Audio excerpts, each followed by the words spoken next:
Welcome to Same Spit, Different Face TV. Well, my opinions is facts, and if you don't like my opinions, you can start your own podcast. And it's free. So don't forget to spit on the like button, the subscribe button, and the notification. Now, Spit Squad, the mayor took Lil Durk key to the city. Mayor Katrina Thompson, and she said, Broadview withdraws key to village from Lil Durk, ends partnership with Rappers Foundation from Village of Broadway Mayor Katrina Thompson. While the American system of justice grants everyone the presumptions of innocence until proven guilty in a court of law, in the Village of Broadview, the court of public opinion of residents has even higher morals and ethic standards of behavior, and our public partnership must also reflect the same uncompromising standards demands by our residents. Given the news of Lil Durk Banks has been arrested in Florida and charged with murder for hire, the Village of Broadview is withdrawing our honorary key to the village granted to Durk and is terminating our partnership agreement with his youth organization, Neighborhood Heroes Foundation. As mayor, protecting Broadview's interests and upholding the values of the residents is job number one.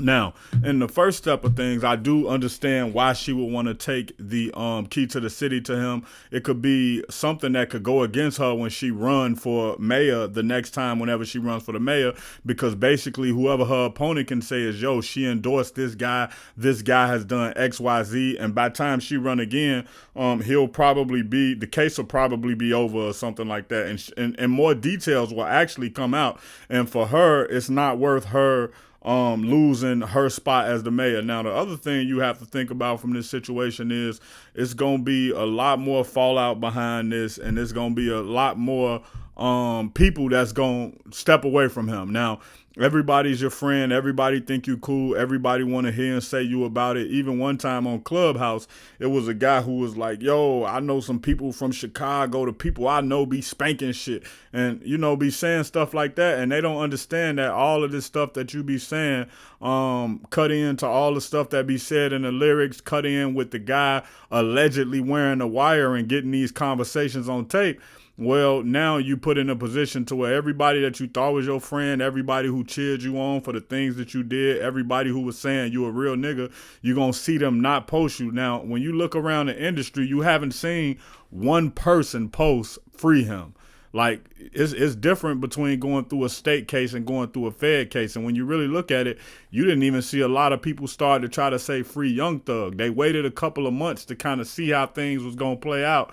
They started to see that things were shaky in the case. They started to see that Florida.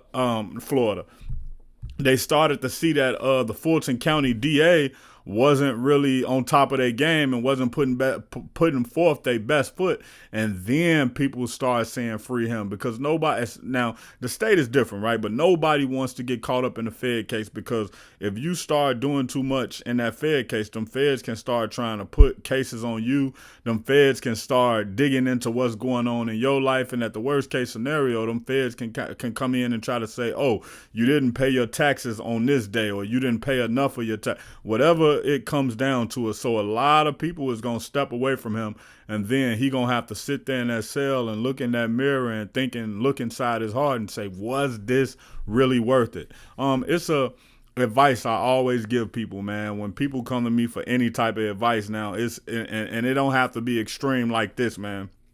The advice could be if you into it with a family member. The advice could be if you in a business meeting, or you got a business proposal coming up and you trying to make a decision on it. Listen, don't ever destroy somebody at the terms of destroying yourself, man. It makes no sense. So you may have an issue with somebody and you may say, yeah, I'm gonna do XYZ, but what's gonna be the outcome for you when everything come back, or if everything come out? So you have to always take into account, when you're trying to destroy somebody else, you may destroy yourself in the process. And if you destroy yourself in the process, it was never worth it. Check out my original Chicago hood movie in the end screen, No Time to Play Fair.